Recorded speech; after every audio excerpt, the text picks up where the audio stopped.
The good thing, it's easy to install, like everyone can do it. That was Dominic.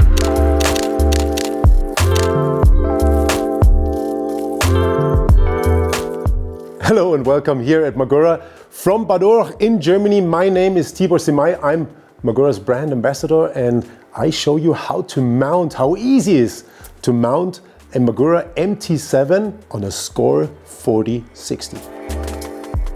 Choosing the MT7 because it's our strongest or like best brake we have. It's a 4-piston brake, and especially on the bike with 160 millimeters, it definitely makes sense. And how you can mount it, I'm gonna show you right now. We start with the lever, and what I did to have like a really nice system integration is I already mounted our shift mix clamp on the lever.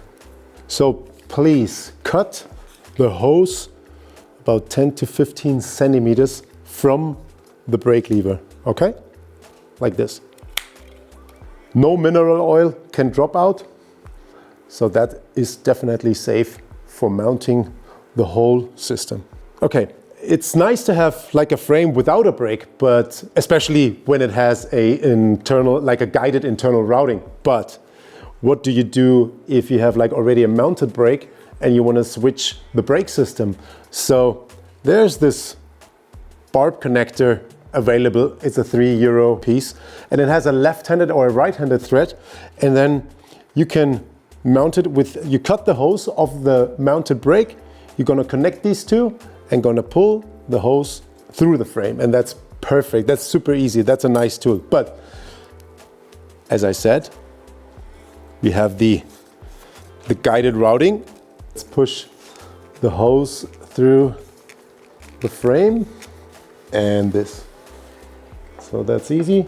Dominic mentioned that she wants to run 203 millimeter rotors. We will find out later in the video which one. So we have a 20 millimeter adapter. It's the QM44 from Magura. So we have a longer side and a shorter side. We have a longer screw, of course, and a shorter. So the longer screw we're gonna put in the front, and of course the shorter screw in the back. So we have switched from a 20 millimeter Torx to a 5 millimeter Allen key. You're gonna tighten it a little bit, and now I would recommend to take 20 millimeter Torx to bring the hose in a nice position. So now this is a feature because of the banjo we use here on the calipers. You can open the brake hose, the banjo, a little bit, and then you can push it as much as you want to the position you need. Very important is not to open the screw too much, otherwise like mineral oil will come out and you have to refill or bleed the whole system, okay? Make sure you're gonna tighten the screw, and that's it. So now I did a really big mistake because I ride the rear brake on the left side, like mostly in England, Australia, we were talking, they have it like this, the system, even in the motorcycle business. But yeah, I was asking Dominic and she said like, no, I use the rear brake on the right side, so I have to switch the brake lever to the other side.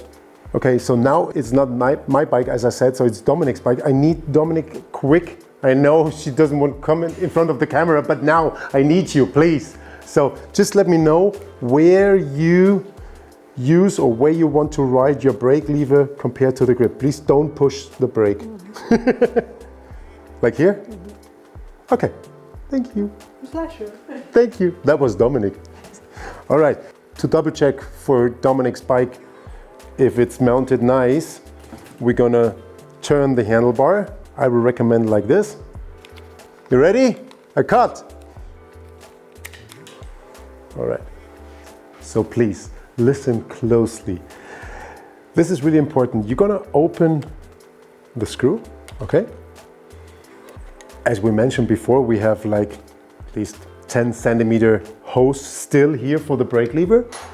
What you do now is you open the screw like this.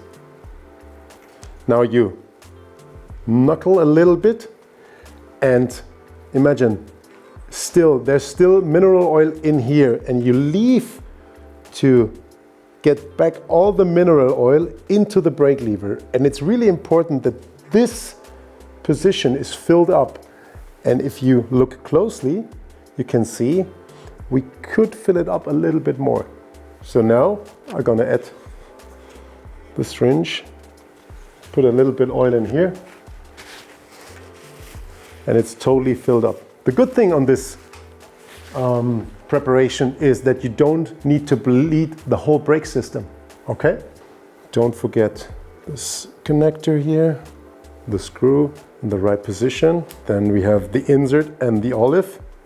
So it's really important to make the insert, to mount the insert in the brake hose with no gap. And to have a control is like you put the olive on top and it goes through. No gap and olive goes through, okay?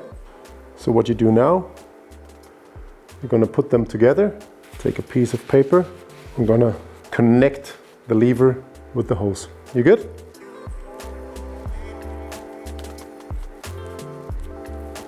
Connect, connect. There's some mineral oil definitely coming out, but it's mineral oil, environment friendly.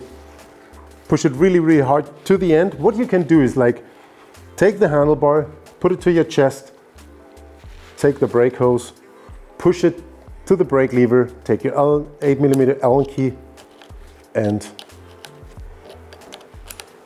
tighten it. So easy it is.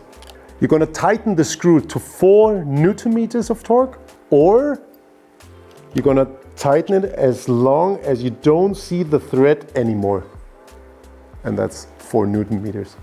To finish the process, you're gonna put the top cap right here on the brake lever, and the system is fully mounted.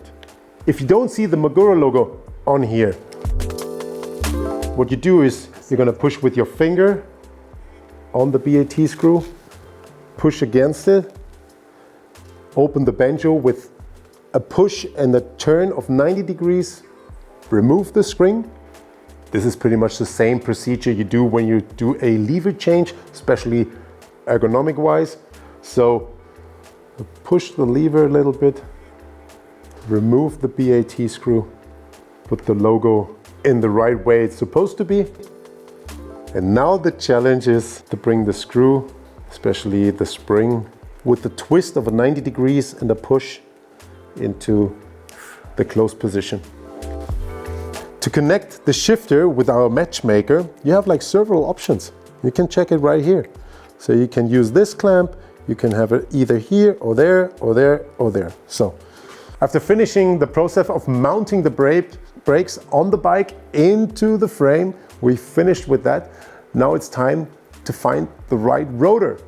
So we have several different brake rotors.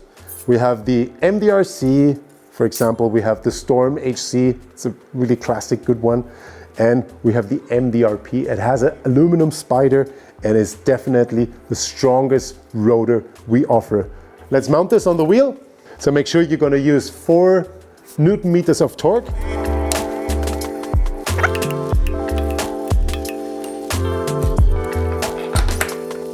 There you go. Definitely, to have the best braking performance, you have to really listen closely. What you do first, I know it's a little bit of extra work. You're gonna remove the brake pads, okay? The most important thing is on a Magura brake, don't push the brake lever and tighten the screws of the caliper. That doesn't work. So please center the caliper on the rotor, check it from above, from the front and from the back. We're gonna mount the brake pads. Don't be afraid. They can fall down because they have like a magnetic feature. All right, so the installing process is done. The rear brake is completely mounted and we are on to the next step in getting the bike ready and mounting the front brake.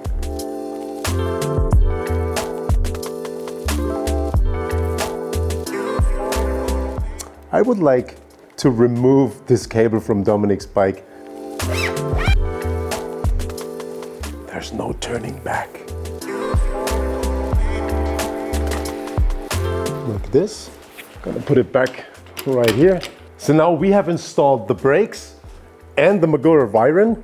You have a nice clean cockpit now. You have working brakes, like they're, yeah, of course, our best product we have.